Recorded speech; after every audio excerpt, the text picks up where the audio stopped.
And we are live. Hey, everybody, all the wholesale rebels around the world. This is Filip Maciejewicz, the owner of ScanUnlimited. I'm here today with a very special guest, Michael Tona. Michael, it's super happy to have you with us and welcome to our community call. How are you doing today? I'm good. I'm good. Thank you for having me. I'm super excited to be here. Okay, I have my first. So everybody who's going to be watching this, we do have usually a pre-prepared list of questions, but I have a couple curveballs for Michael, and I'm gonna, if you don't mind, Michael, throw them once in a while and ask them. But I want to start with this one. We definitely want to talk a little bit about who you are and how you got started, but I need to ask this. Everybody on call right now sees a discrepancy on the picture. You are like wearing a suit and a tie, and this is not a suit and a tie. I have a shirt. You're very laid back. So is this the effect of doing Amazon wholesale business? Is this freedom? It's freedom. All right. So I so like this is how it t-shirts. works. I must tell you that like one of the biggest things that convinced me and got me onto the Amazon seller train 9 years ago when I started was like, I'm not gonna have to wear a tie ever again in my life. And like that kind of weird pride was was very empowering for me. So we do have a couple people joining us. Hey Dolores, morning. Good morning, Digital Emporium. We're good. How are you doing Uh, today? Hey, Kane. Hey, Joseph. Nice to see all of you guys. And let's get going then. And Michael, I'm super curious a little bit to hear about your journey and how did you get started. I'm personally a huge fan of your Twitter account and the FBA secrets. I know that you've been helping for a while now to scale Amazon businesses from 0 to 100K and more. But how did you get started? And was it always wholesale? Did you always know that it's going to start that way? so no, not even close. I didn't think I'd be where I am today, honestly, at all. Um, I used to be in nursing school actually, and I was pretty much in nursing school. I was doing a lot of reselling, like shoes and clothing, and just like a side hobby type stuff. I want to say back in college, I was selling shoes a lot. I learned from a friend. I started realizing how much money you can actually make with just like one pair of shoes or two pair of shoes if you go to a raffle or if you just enter a raffle on your phone. And I originally learned that whole like entrepreneurship type, side hobby stuff from reselling from that friend. And then when I got into nursing school, I had a lot of downtime between my semesters. And I was like, I was doing personal training. I wasn't a fan of it. I was getting bored with it. So I actually picked up on sneaker botting, which not a lot of people might know that I used to do.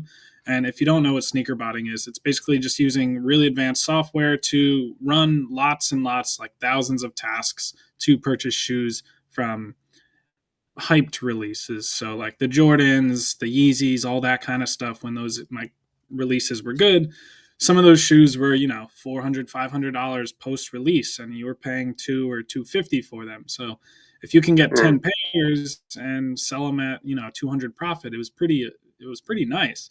But it got a little expensive with the expenses with botting, and to be honest, it's not really a career you can move forward with. So mm. I kind of ventured out of the botting phase since I was going a little bit harder into school. And I was like, I see a lot of tweets on Amazon FBA. Why don't I take my, software knowledge, my botting knowledge, and start sourcing websites and pretty much learn Amazon FBA? And I had a friend, luckily, in New Jersey with me that actually did Amazon FBA, and he does some really, really big numbers. And he kind of showed me the ropes, showed me the basics, like how to source products, what software to use. I was doing a lot of retail and online arbitrage, and pretty much I learned it from him. And it scaled to the point that within my first 6 months, I think my sixth month, I did like 120,000 in revenue. So most people don't really scale up that quick.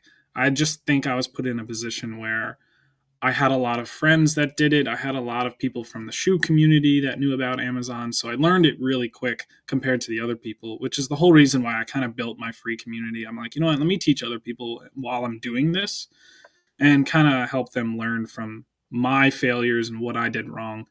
And Mm. then it became such a big thing that I actually kind of put nursing school on hold and I pretty much deferred it. And I'm supposed to technically be going back this month, but I deferred. Technically, I wouldn't say I dropped out completely, but I told them I don't want to come back. So they think I might come back in the spring, but I'm probably not going to go back because Amazon's just doing really well. And then wholesale, I just learned that from other people, and pretty much that is going even better than the online arbitrage, and that's pretty much where I'm at today. I, I want to say two things. First of all, the sneaker arbitrage is fascinating. One of the weird things that I personally got sucked in some time ago is the YouTube channel of Complex and their podcast, where I'm just Mm-hmm. like, I'm not a sneaker guy. I'm a barefoot type of guy. So not much into the sneaker culture in Europe, in Poland, where I grew up. It has never been a big thing because we were in communism. Those things never arrived to us when I was growing up. But somehow I'm addicted to listening about the Complex podcast and listening to their sneaker stories, and it's just one of those fascinating things. So I can imagine uh, how fascinating it can be, and everything that's a collectible can be a business of its own, right? And I wanted to ask you then, if you dabbled a bit with OA and a little bit of wholesale, have you also considered private label? And if yes, like, is your current business partly like mostly OA or mostly wholesale? How is that currently working for you? So, private label, I don't want to start anytime soon. It is a great business model, but I think it is a little bit more capital intensive. You need a little bit, it's a little bit more risk. You need a little bit more money up front compared to the other three business models for OARA and wholesale. And I do have actually a couple students that do private label and they do very well with it, but it's a learning experience. You might have a product that could fail, you might learn from the wrong person. So like every other, mentor and people out there, you got to pick the right person who you're going to learn from. So private label, I haven't really ventured into it, but I would like to in the future. I just want to, I'm doing very well with wholesale right now. I don't want to, put that on hold or put it on pause and dedicate time towards private label. I'll probably think about it in the future if I have some, funding to set aside for it. But it is a great. Definitely. I just I haven't ventured into it. I haven't done much research on it either. I've personally started with private label, and I haven't known for like the first 7 years of doing the business. I didn't even know reselling and wholesale exist as a possibility. So when I discovered it, I was like, and you don't have to like worry about reviews, and you don't have to do your own pictures for Amazon. You don't have to do copywriting. Oh my God, this is just the perfect thing for me. And that takes me to another question, because you are coaching people and you're helping people and you're sharing the knowledge that you have. And I would like to ask you about your two most helpful advice for someone just starting or being at that early stage. Um, the common question that I get often is like, is it too late? Is it already oversaturated? And people are kind of like, and that's part of the community calls purpose, is showing that people from all over the world, from different stories, different backgrounds, can succeed. But I'm curious, like, what would you say to people, wanting to start now or starting right now, and kind of seeing a little bit of roadblocks on their way? Yeah. So my two most helpful pieces of advice for someone starting a wholesale business is, or just any Amazon business, is honestly one, do not rush it. Because if you rush it and you compare yourself to everybody else that you're looking at, you're gonna screw things up. You're gonna lose a lot of money. It's just not gonna work out. And I've seen this from a lot of people. Like they compare themselves, they see me doing six figures a month on sales, and they're like, oh, let me do that. Let me buy all these products that he's buying. And then they don't understand the platform and they kind of rush it. And then they run into a whole bunch of issues with Amazon. And I'm sure you know Amazon. There's so many ways you could screw up your account and mess things up and get restricted or get deactivated. So that's the first piece of advice, is to just not rush it. Take your time, be patient, learn pretty much. Watch a lot of YouTube, join community calls like this. When I first started, I was doing stuff, joining calls, listening to podcasts, watching YouTube videos, and learning pretty much. And then the second piece of advice I would say is to kind of piggybacking off of the other statement, but to network, which is just learn from others. Join free communities. I have a free community that's honestly, I think it might hit 2,000 members today or tomorrow, and it's completely free. So I pop in there and I try to help people out. And obviously, I have a paid community too, but the free community is great because it offers 2,000 people already in it, and they're just bouncing ideas off each other. And it's 2,000 people, in the same place, starting their business, not knowing where to start, and kind of learning from me and some other people that are also really good at Amazon. And they're just, helping beginners, just chit chatting with them, bouncing ideas off of each other. And joining groups like that, joining community calls like this, listening to podcasts, YouTubes, like I said before, is the best way to start. And if you network with other people, if you learn from other people that have been in the space for multiple months, you're going to avoid a lot of costly mistakes. So I think those are probably the two best pieces of advice I can give. I don't think I know any really successful seller, including me, who didn't have a mentor, who didn't have at some beginning point of the road somebody who said, just do this. Or because if you look at it, if you just wanted to enter like Amazon selling right now and didn't know anything and didn't have any resources, just like, okay, I have this, like, let me try to sell these headphones. Like, there's so many moving blocks and so many points that can go wrong that it's incredible. So like having that community, and I will add to it, is like, it's not very uncommon. A lot of communities don't actually help each other a lot, or people try to, like have this competitive advantage, so they don't support each other. So if you find a community that works for you, like, just stay there, ask questions, try to support others, because this is going to be golden. And I'll add to it that when I was starting with Wholesale, we were just having this idea, and that will kind of circle around my second question about how much money should you have to start Amazon Wholesale or grow it at your own pace. Is that when I was starting Wholesale, our goal was like, okay, I'm just gonna connect with free sellers, new free distributors or brands, potential products per day. And that's going to be my goal for month one, is like Monday, free suppliers. Tuesday, I'm going to reach out back to those that didn't answer the day prior, and 3 new ones. And with the goal of like, okay, I know that this can't be just one supplier and one list, because I might just find a product, like a list that's not going to have anything of high profitability and velocity for me. So it's just about having a system, and those systems are often things that successful people who already had that success can show you. And that circles me back to that question of, if somebody is asking you like, okay, what do I need to get started? Like, is this like type of a $200 investment or $20,000 investment? What do you advise people? So obviously everybody has a different financial background, so it's a little different for some people. It also really depends on like the suppliers you're getting into. Now, if you're brand new to Wholesale and you don't know what what categories or what products you want to sell, obviously go with the more lower buy cost items. Grocery items, beauty, personal care, health and household, those are generally a little bit cheaper. So that right there will help you from the start if you have a low amount. But going back on the question, there is no set amount. And I hear this question a lot, and I know you've probably heard it from lots of people and have asked a lot of people. There's no set amount that you should start with, essentially, in Wholesale. The more the better is what I like telling people. But the minimum I think people should start with is at least a few thousand, maybe like 3,000 to 5,000.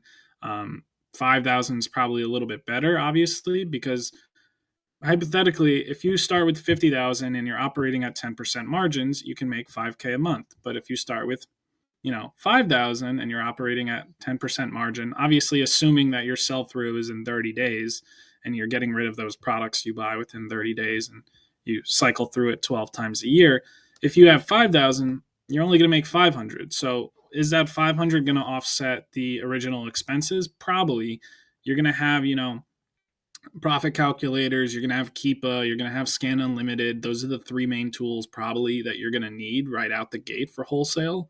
And then there's maybe some other tools that people might need, but honestly, just from the start, it's probably maybe $100 a month in software, and then potentially just networking and learning from everybody else. So if you start with 5,000, it's good. You can get a good start, but you're not going to make a lot from the jump. And I think a lot of people don't hear that from someone. And I like being super transparent. If your margins in wholesale are going to be 10, 15%, assume that, if you're spending 5 to 10K, it's going to only be $1,000 in profit or whatever amount, 1,500 in profit. And you can't compare yourself. Like I said before, if you're seeing someone do 100K months and you only have 5,000, you got to assume, like, just crunch the numbers and write it down. And this is what I did from the start. I'm a very old school person. I like using Excel. I track all my purchases on an Excel sheet. I have a second tab for my expenses, and you can use other software for that too, to track your profits and stuff like that. And Carbon 6 obviously has loads of tools that help you with everything. But going back on how much you need, it's probably just, honestly, the more the merrier is like what I like to say. But I think 5,000 is a good starting point, because it does give you some room to profit, and definitely profit minus the expense of software, which is generally like $100 a month if you have the three pieces that I mentioned. I love how you phrased it, and I love how you said it. And I will just add to it from my perspective. It's like I always also recommend like a $3,000 to $10,000 is that initial investment would be great Mhm. if you can have it. And one thing that I always say is like, don't put all your eggs into one basket. Like, don't spend, like, if you have 5,000 and 4.5 of that goes for inventory, like, don't put it into one product because Yeah, you're learning. It's better to put it into 5, 6 products and exactly. diversify that risk, learn more. And Go wider. even if you had $50,000 to start with, I would say like I just wouldn't even first spend it. first month, like just go with 3 products or 4 products maximum. Like you'll learn so much without risking that losing that money Yeah. in the beginning. Yeah, you And talked a little bit about the ROI and like how much profit can you expect, but I'm also curious when it comes to your profit margins. I think that there is often this also misconception that you're going to have this, like, find this one product that sells for $10 profit, per unit, and sells 1,000 units per month, and you're the only seller, which is not Mhm. how wholesale really works. Mhm. Very often, it's the biggest sellers and the smartest sellers. They have hundreds or thousands of SKUs, and they are Mhm. selling each with like a, hey, if it's a like $1 profit, $2 profit, that's great. How do you look at like the profit margins, and what is important for you when you are searching for a good product? Okay. So, one, that's a great question. And it's actually funny you asked this because I was talking with one of my students during our live call last night, which we went over scanning catalogs with Scan Unlimited. That was our call last night. And we went through pretty much a demo of one of the catalogs that I have. And his question was the same exact thing. What are your margins when you're looking at it from a wholesale perspective? Now, that is a great question, but like I said before, it ranges. It depends on the products you're selling, and this is how I kind of phrased it to my student. If you're selling a product that has a return rate of 1 to 2%, I'm okay with taking a very low margin on it because I know I'm not going to lose money. So, for example, grocery, not really getting any returns because it's grocery products. People know what they want. The only time that they're going to get a refund is if it's expired or damaged. Besides that, you're not going to get many returns. So you're not going to lose money on that, or the secondary label costs and stuff like that, selling it again and getting a referral fee again and stuff like that. So it goes back on the product category. If you're selling something with a very high um, referral fee and fee structure, it's different. I would probably have a little bit higher of a profit margin like set in mind. So I like operating at an 8 to 12% rate. if it's a very low return rate category. So I'm okay with taking 10% if it's something like personal care, if it's something like grocery or beauty. If it's something like clothing and shoes and I'm working in a wholesale and I'm working with, like a hiking company or something like that, and it's boots, or if it's running shoes, and that's something people want to try on and make sure it fits right. And Amazon has the try before you buy guarantee. So people will try stuff on and return it. And you're getting all those fees on top of that. You're not, they have to send it out multiple times to multiple customers. So the return rate's actually a lot higher. So for those categories, I'm assuming almost twice as much as that because the returns are so much worse. And this just comes from experience, which is why you need to network with other people, find out what return rates are generally like, find what categories are better. And this is why I always say go with the lower cost stuff first. So if you do make a mistake, you're not going to lose a lot. So grocery, personal care, beauty, stuff like that's a little bit cheaper. Um, but my margins, a lot of the wholesale people operate from a 8 to 12%. Some are a little higher depending on the category. If it's a higher buy cost, like an electronic, I probably would have a little bit higher of a margin, maybe in the 15 range, 15 plus range. Because if it's $100 item or a $200, drill or something for home improvement, and someone uses it or damages it or returns it with a missing piece, that's a total loss. So, Yeah, and you got to yeah. sell it or liquidate it or something like that. So you do have to kind of figure out those operations, which is a separate story for another day. That is definitely one of those challenges. Like there are just items that are much more prone to being returned, and there's much more returns on certain items. Grocery, like nobody's gonna return like a Snickers bar, most probably, hopefully, but like shoes, just because of size and stuff like that, there's gonna be much more. So I love the approach how you're mixing that kind of risk aversion towards counting that profitability and seeing that challenge. And that will take us to my next question that I wanted to ask you, which is about like the challenges.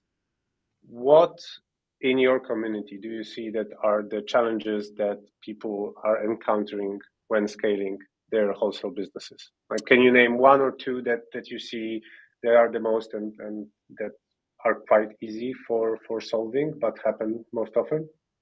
So easy for solving, I might not have an answer for that, but I do have a lot of initial issues with a lot of people I see in my paid community and free community.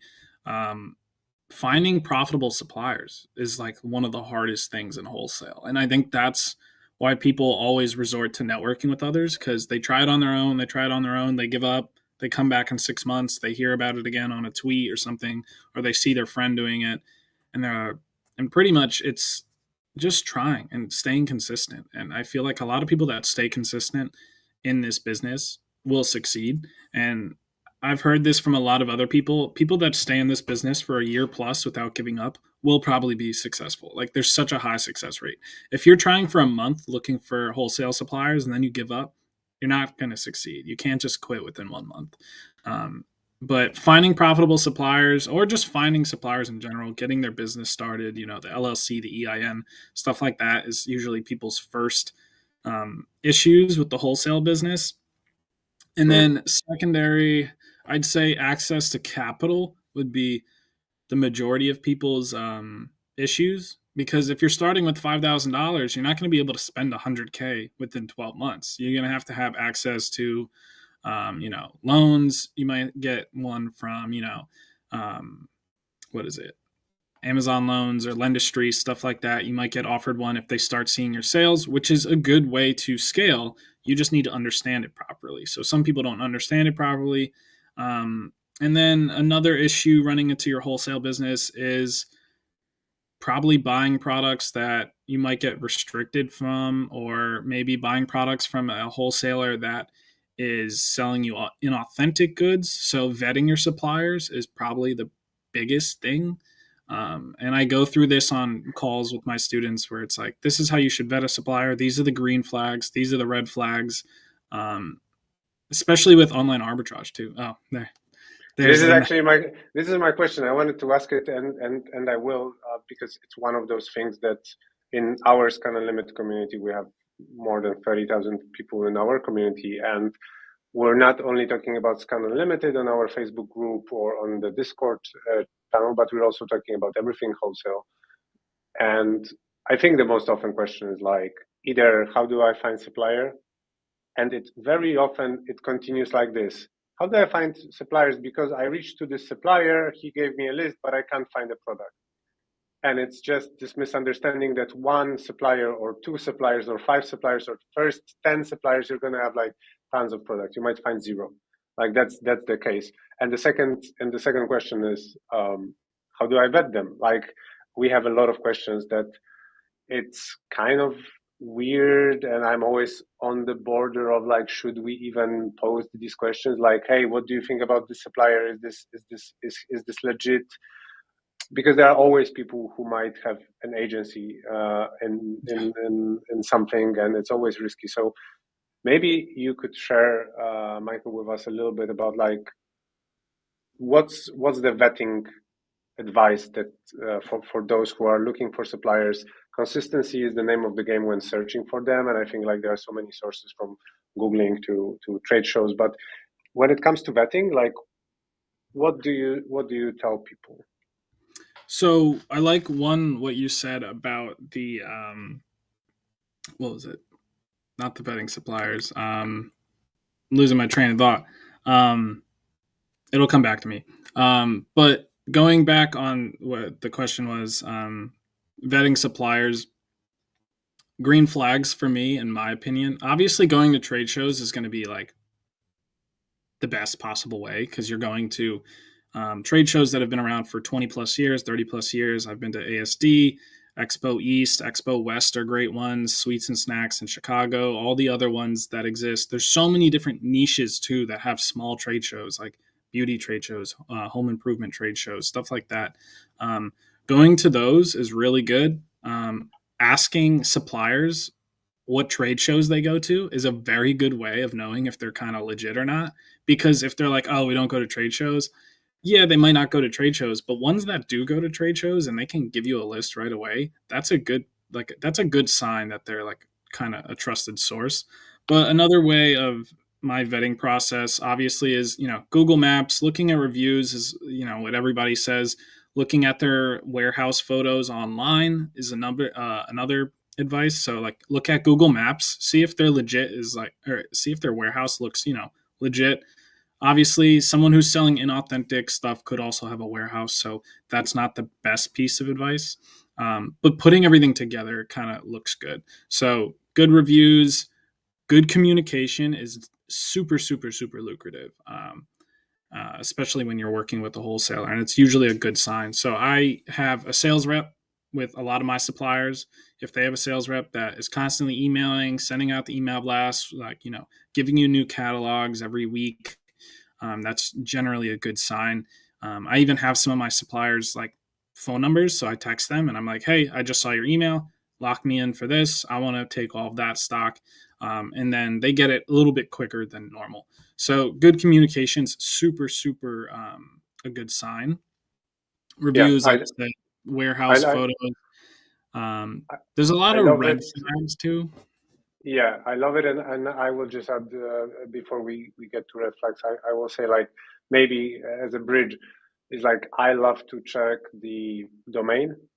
When was Mm-hmm. it registered and like how old it is? Very often now the scammers or They have new counterfeit, ones. Yeah, it's like it's very very very young that's a companies, great and point. of course it's not one thing, but if you combine them as you said, Yeah, I mean, what else is there? Yeah, and that's a great point, and I can kind of piggyback off that. If their website says, "Oh, we've been around 10 plus years, 20 plus years," their domain should be pretty old, and you yeah, can look up that's public info, and that's a great point. I haven't really thought about that. Um, and you can even just look up their LLC formation info and stuff like that because that's public information. So if their business has been formed for a long time and it says like the LLC was generated or formed 10 plus years ago, it's a good sign. If it's a scammer or if it's one of these companies that pop up out of nowhere, I know a lot of issues in California happened with suppliers. You can look up their info, and if it's like formed, a year ago, I kind of stay away. I like businesses that have been around a long time.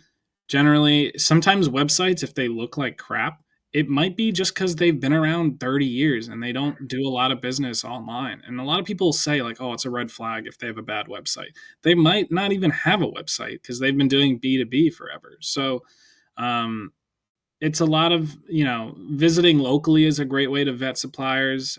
Obviously, if you're not close to it, it's hard. Um, and networking with others. Like, you could do POs with a friend that's in wholesale. I do a couple orders with a friend and we combine orders.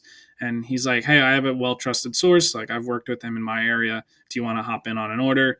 And that's like another way to kind of vet out other suppliers, is just ask around.